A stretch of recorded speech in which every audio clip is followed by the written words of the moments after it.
what? Go to the right. That's the simple argument. And I don't see why it should be offensive to anybody. Because the combined effect of the provisions of the United Nations Declaration of Human Rights and the African Charter and our Constitution definitely makes it clear that anybody can make an agitation for self-determination, and that there is this blackmail by the generation who fought the Nigeria-Biafra war to always argue that any discussion on self-determination is an invitation to another war. That's not true. Nigerians must learn to resolve their differences peacefully in the conferences like other civilized people do.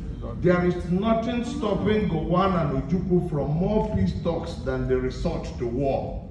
They only resorted to war because they couldn't continue with their discussion. So we must learn to continue to tolerate one another and continue to make our argument.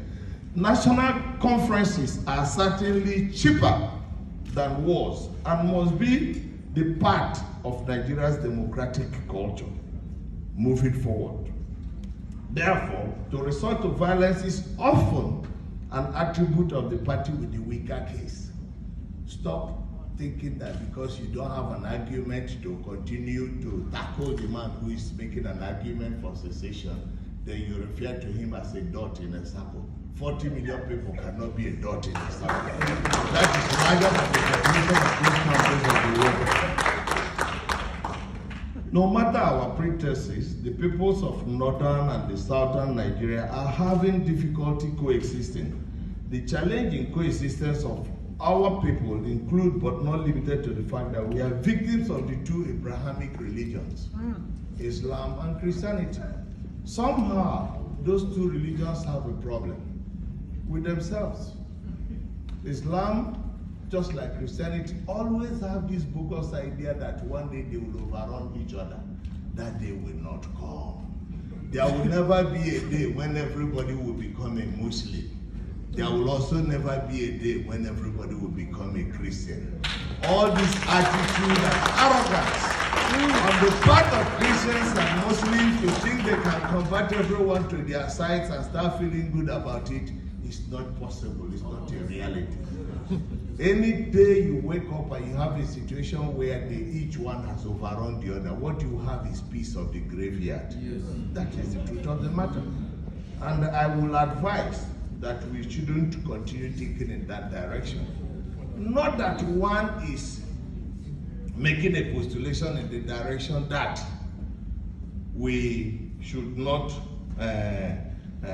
take our religious beliefs very seriously. But the truth is that there must be tolerance of one another. We must live to the extent where we can have a mosque and a door next door, and both of them choose not to be too loud about their preachings, because the Christians are equally as noisy as the Muslims in their early morning prayers. These are your private businesses. Pray in your house. Don't put those large megaphones on top. Nigeria does not belong to only Christians and Muslims alike. But the two have messed up our life because they have realized that they have become the single biggest instruments for political mobilization. Muslims take advantage, Christians take advantage, and they have abused each other. My own summation, therefore, is that where we find that it is not possible for us to continue to coexist because we are getting our daggers done with one another, we should look at the Malaysia option, where they decided to break their country into two, called Malaysia and Singapore. The Christians part moved to become Singapore. The Muslim part remained and became Malaysia. And the two sides are doing fantastically well as the Asian tigers. In Sudan, they were actually more foolish. They fought for a longer time. But it is still an option. If the Muslims and the Christians cannot coexist, there is nothing wrong in them becoming like Sudan. Southern Sudan for the Christian majority side, or Northern Sudan for the Sudanese. The truth is that where two people cannot coexist, do they have to remain like that forever? No. The answer is no. So let us face it. We are also victims of The same religion that has pulled us into another conflict situation of Arabic and Western civilization. Whether we like it or not, the two are competing for space in Nigeria. The Muslims are holding on strongly to Arabic civilization. The Christians are holding on firmly to Western civilization. Everybody is trying to pull one another and see whether they can have a situation of control and supremacy. That battle will not end. It is still the same battle that started in some of the biblical stories we have left in the past. And we must begin now to find a solution where it is impossible for us to continue to manage these situations. Therefore, a nation can only be built by agreement. In the case of Nigeria, the federating units must reach the agreement. It has become impossible for us to agree on the issue of secularity in the face of the introduction of Sharia by northern Nigerian states. Agitators for the breakup of Nigeria have completely lost faith in Nigeria, and they believe that life in their future countries will be better than life in present Nigeria. Whether it is Biafra, Oduduwa, or Niger Delta Republic as lands of milk and honey, which they believe will happen, is just a state of mind. It is my view, therefore, that northern Nigeria will become far more prosperous and far more developed as an independent nation, instead of us continuing to hang on like we are doing, pretending that we can manage the situation. I thank Dr. Hakim Bello for the example of Igbo people who have built their properties in the north. If you go to Europe, there are Englishmen who live in France, and they prefer to live in France for the rest of their life. There are Spanish people who live in UK, and they prefer to live in UK for the rest of their life. There is nothing stopping the Igbo people who want to remain in the north for the rest of their life. There is nothing stopping the house.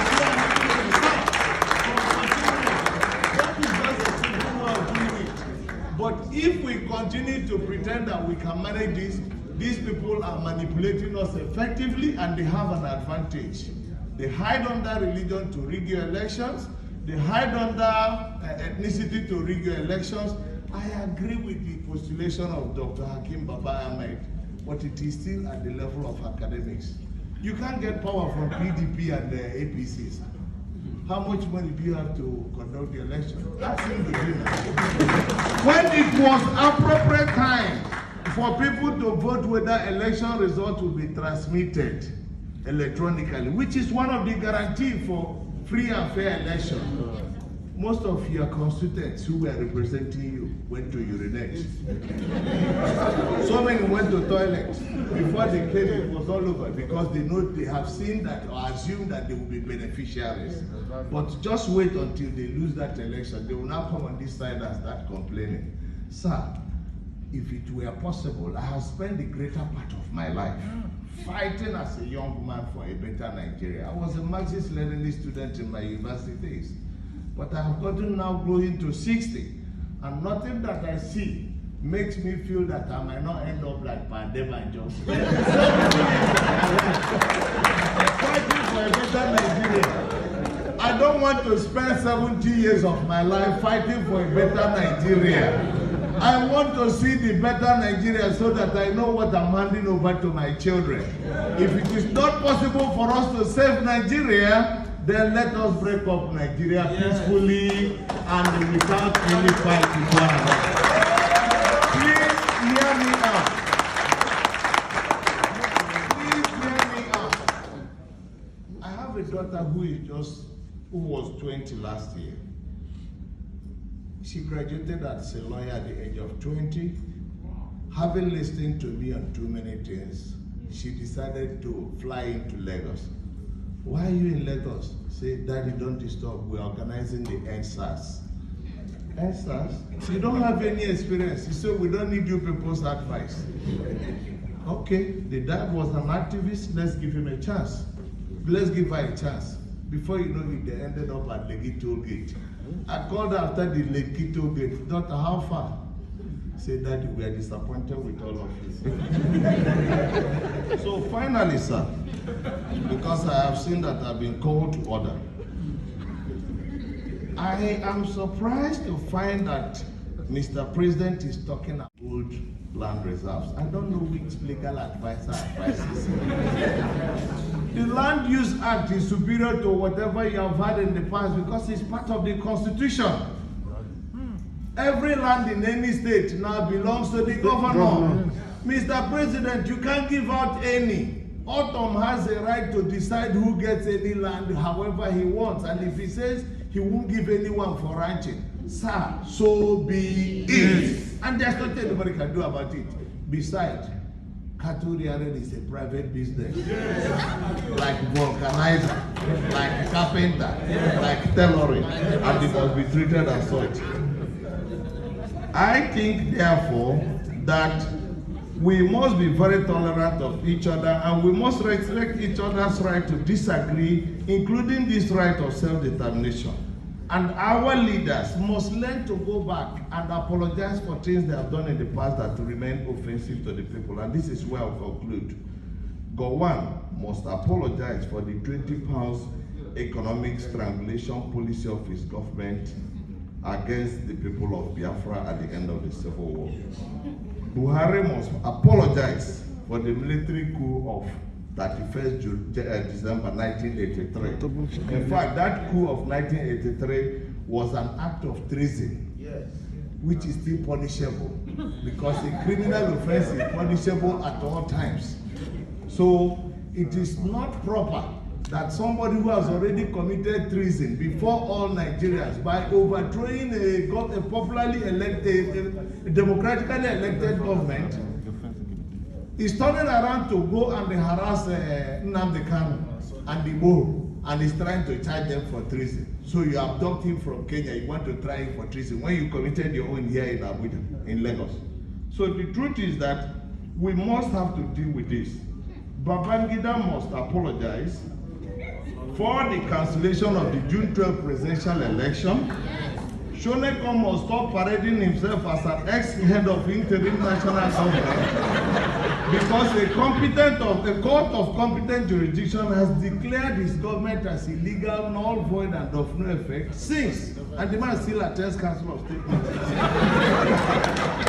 Obasanjo must apologize for bribing members of the National Assembly to the tune of 50 million naira each for them to give him support for third term. Because these people cannot continue to parade as statesmen when they have done very heinous things for which